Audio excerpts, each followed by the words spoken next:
ಅವರು ಯಡಿಯೂರಪ್ಪ ರಾಜೀನಾಮೆ ಕೊಡಲಿಲ್ವಾ? ಅವಾಗ ತೊಡೆ ತಟ್ಟಿಲ್ವಾ ಸಿದ್ದು? ಎಲ್ಲ ಮಾಡಿದ್ದಾರೆ. ಇವ್ರಿಗೂ ಇವರು ಮಾಡ್ತಾ ಇದ್ದಾರೆ, ಬಿ ಜೆ ಪಿಯವರು ಮಾಡ್ತಾ ಇದ್ದಾರೆ. ಮಾಡಿದ್ರೆ ಇವನು ರಾಜೀನಾಮೆ ಕೊಟ್ಟರೆ ಇವಾಗ ಮುಂದೆ ಮರ್ಯಾದಸ್ಥ ಆಗ್ತಾರೆ.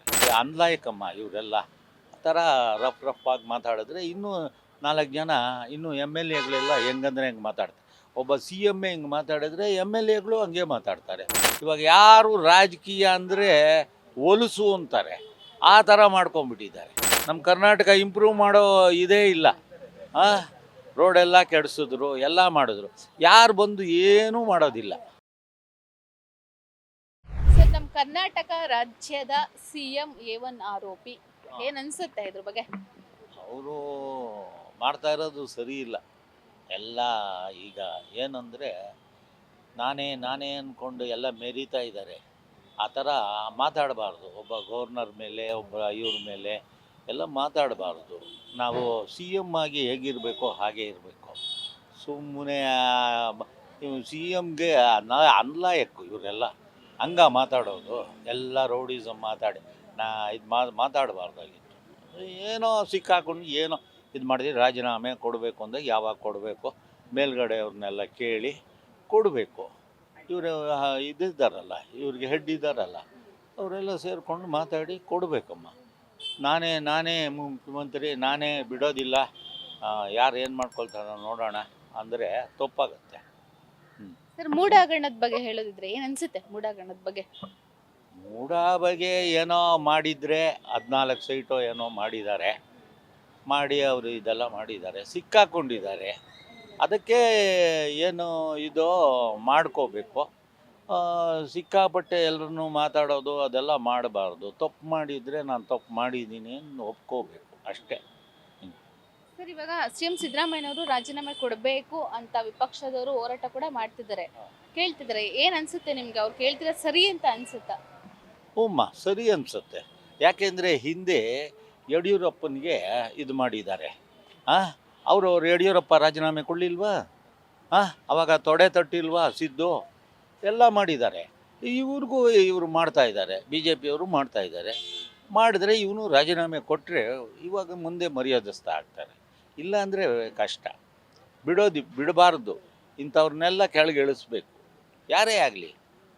ಮೋದಿಗೆ ಹೆಂಗಂದ್ರೆ ಹೆಂಗೆ ಮಾತಾಡೋದು, ಇದೆಲ್ಲ ಮಾಡಬಾರ್ದು. ನಾವು ಏನೇ ಇರಲಿ, ವಿರೋಧ ಪಕ್ಷದವ್ರು ಇರಲಿ, ನಾವು ಭಾರತೀಯರಲ್ಲ, ಹಿಂದೂಗಳಲ್ವ. ಒಬ್ಬ ಪ್ರೈಮ್ ಮಿನಿಸ್ಟ್ರಿಗೆ ಏಕವಚನದಲ್ಲಿ ಮಾತಾಡೋದು ಅದೆಲ್ಲ ಮಾಡಬಾರ್ದು. ಯಾರೇ ಆಗಲಿ, ನಾವು ಸಿ ಎಮ್ಗೆ ಮರ್ಯಾದೆ ಕೊಡಬೇಕು, ಒಬ್ಬ ಗವರ್ನರ್ಗೆ ಮರ್ಯಾದೆ ಕೊಡಬೇಕು, ಇದೆಲ್ಲ ಮಾಡಬೇಕು. ಇದೆಲ್ಲ ಇಲ್ಲದೇ ಇದ್ಮೇಲೆ ಈ ಅನ್ಲಾಯಕಮ್ಮ ಇವರೆಲ್ಲ ಆ ಥರ ರಫ್ ಆಗಿ ಮಾತಾಡಿದ್ರೆ ಇನ್ನೂ 4 ಜನ ಇನ್ನೂ ಎಮ್ ಎಲ್ ಎಗಳೆಲ್ಲ ಹೆಂಗಂದ್ರೆ ಹೆಂಗೆ ಮಾತಾಡ್ತಾರೆ.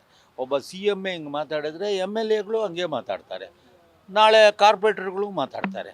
ಯಾವಾಗ ಏನಿದೆ ಅಲ್ವಾ? ಎಲ್ಲ ಭಾಳ ಅಧ್ವಾನ ಆಗೋಗಿದ್ದಾರೆ ಈ ನಡುವೆ. ಅದು ವಿಧಾನಸೌಧಗೆ ಅನ್ಲಾಯಕ್ ಇವರೆಲ್ಲ. ನಾನು ಹೇಳೋದು, ಅಲ್ಲಿ ಯಾರು ಕೂತ್ಕೋಬೇಕು ಅಂದರೆ ಒಳ್ಳೆಯವರು, ಒಳ್ಳೆ ಮಾತಾಡಬೇಕು, 4 ಜನಕ್ಕೆ ಉಪಯೋಗ ಆಗಬೇಕು ಅಂಥವ್ರು ಕೂತ್ಕೊಂಡು ನಮ್ಮ ಕರ್ನಾಟಕನ ಬೆಳೆಸಬೇಕು. ಅದಲ್ಲದೆ ಇದೆಲ್ಲ ಈ ಥರ ಮಾತಾಡಿ ಜನಗಳಿಗೆಲ್ಲ ಒಂಥರ ಬೇಸರ ಆಗೋಗ್ಬಿಟ್ಟಿದೆ. ಇವಾಗ ಯಾರು ರಾಜಕೀಯ ಅಂದರೆ ಒಲಸು ಅಂತಾರೆ, ಆ ಥರ ಮಾಡ್ಕೊಂಬಿಟ್ಟಿದ್ದಾರೆ.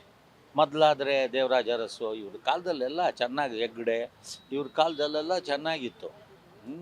ಈಗ ತುಂಬ ಹಾಳಾಗ್ಬಿಟ್ಟಿದೆ. ಒಬ್ರಿಗಿನ ಒಬ್ಬರು ಹೆಂಗೆ ಮಾತಾಡೋದೇ ಬರೋದಿಲ್ಲ, ಹಂಗೆ. ಸರ್, ಇನ್ನೊಂದು, ಇವಾಗ ನಮ್ಮ ಕರ್ನಾಟಕ ರಾಜ್ಯದ ಏನು ರಾಜಕೀಯ ಇದೆಯಲ್ಲ, ನೋಡಿದ್ರೆ ಏನ್ ಅನ್ಸುತ್ತೆ? ಈ ಪರಿಸ್ಥಿತಿ ನೋಡಿದ್ರೆ ಏನ್ ಅನ್ಸುತ್ತೆ ನಿಮ್ಗೆ? ಪರಿಸ್ಥಿತಿ ನೋಡಿದ್ರೆ ಸೆಂಟ್ರಲ್ ಇವರು ನಮ್ಮ ಪ್ರೆಸಿಡೆಂಟು ಇದನ್ನು ಒಂದು ರೀತಿಗೆ ಬರಬೇಕು ಅಂದರೆ ಇದು ಈ ರೂಲ್ ತರಬೇಕು, ಪ್ರೆಸಿಡೆಂಟ್ ರೂಲ್. ಅದನ್ನು ಮಾಡಿದರೆ ನಮ್ಮ ಕರ್ನಾಟಕ ಉಳಿಯುತ್ತೆ. ಇಲ್ಲ ಅಂದರೆ ಇಲ್ಲ, ಕಷ್ಟ, ಭಾಳ ಕಷ್ಟ. ಇವಾಗ ನಾವು ನೋಡ್ತಿದೀವಿ, ಬರೀ ಹಗರಣಗಳು ಇರ್ಬೋದು, ಬರೀ ಆರೋಪಗಳು, ಇದೆರಡು ಬಿಟ್ರೆ ಬೇರೆ ಇನ್ಯಾವುದನ್ನು ಕೇಳಿಸ್ತಿಲ್ಲ ರಾಜಕೀಯದಲ್ಲಿ ಬಂದು. ಏನ್ ಅನ್ಸುತ್ತೆ ನಿಮ್ಗೆ? ಇದೇ ತರ ಆದ್ರೆ ಇನ್ ಮುಂದೆ ಹೇಗಿರುತ್ತೆ ಅಂತ ಅನ್ಸುತ್ತೆ? ಅದು ಇನ್ನು ಮುಂದೆ ನೋಡಿಮ್ಮ, ಒಬ್ಬರು ತಪ್ಪು ಮಾಡಿದ್ರು, ಯಾವುದೋ ಒಂದರಲ್ಲಿ ಸಿಕ್ಕಾಕೊಂಡ್ರೆ ಅವನಿಗೆ ಇನ್ನು 10ರಲ್ಲಿ ಹಿಡ್ದಾಕ್ತಾರೆ. ಇವಾಗ ನಮ್ಮ ಮುನಿರತ್ನ ಅವ್ರನ್ನ ಹಿಡ್ದಾಕಿ 10 ಕೇಸ್ ಅವನ್ನ ಒಳಗೆ ತಳಿದ್ರು. ಈಗ ದರ್ಶನ್ದು 16 ಕೇಸು, ಒಂದು ಕೇಸ್ ಆಗಿತ್ತು, ಅವನದು ಹಿಂದೆ ಯಾವ್ದ್ಯಾವ್ದು ಇತ್ತೋ ಎಲ್ಲ ಎತ್ತಾಕಿದ್ರು. ಹಿಂಗೆ ಆ ಕಳ್ಳರನ್ನೇ ಹಿಡ್ಕೊಡೋದು. ಆ ಪಕ್ಷದಿಂದ ಬೇರೆ ಪಕ್ಷಕ್ಕೆ ಹೋಗಿರ್ತಾರಲ್ಲ ಅವ್ರ ಮೇಲೆ ಹೊಟ್ಟೆ ಕಿಚ್ಚು. ಆ ಹೊಟ್ಟೆ ಕಿಚ್ಚಿಂದ ಎಲ್ಲ ಇವಾಗ ಇದು ಮಾಡ್ತಾ ಇದ್ದಾರೆ, ತುಂಬ ಇದು ಮಾಡ್ತಾ ಇದ್ದಾರೆ. ಮಾಡಬಾರ್ದು, ಹಂಗೆಲ್ಲ ಮಾಡಬಾರ್ದು. ಒಬ್ಬರು ಏನೋ ಒಂದು ತಪ್ಪಾಯ್ತಾ ಆಯಿತು ಬಿಡಬೇಕು. ಅವ್ನು ವಿರೋಧ ಪಕ್ಷದವನು, ಅವ್ನು ಸಿಕ್ಸ್ಬೇಕು ಅಂದ್ಬಿಟ್ಟು, ಇಲ್ಲ ಇವರು ಅವ್ನು ಸಿಕ್ಸ್ಬೇಕು ಅಂದ್ಬಿಟ್ಟು ಇದೇ ಆಗೋಯ್ತು. ನಮ್ಮ ಕರ್ನಾಟಕ ಇಂಪ್ರೂವ್ ಮಾಡೋ ಇದೇ ಇಲ್ಲ. ರೋಡೆಲ್ಲ ಕೆಡಿಸಿದ್ರು, ಎಲ್ಲ ಮಾಡಿದ್ರು. ಯಾರು ಬಂದು ಏನೂ ಮಾಡೋದಿಲ್ಲ. ಯಾವ MLAನೂ ಬರೋದಿಲ್ಲ, ಯಾವ MP ಗಳು ಬರೋದಿಲ್ಲ. ಆಗೋಯ್ತು ಅಷ್ಟೇ. ಇಷ್ಟೇ ಇರುತ್ತೆ ಅಷ್ಟೇ. Beat plus Karnataka.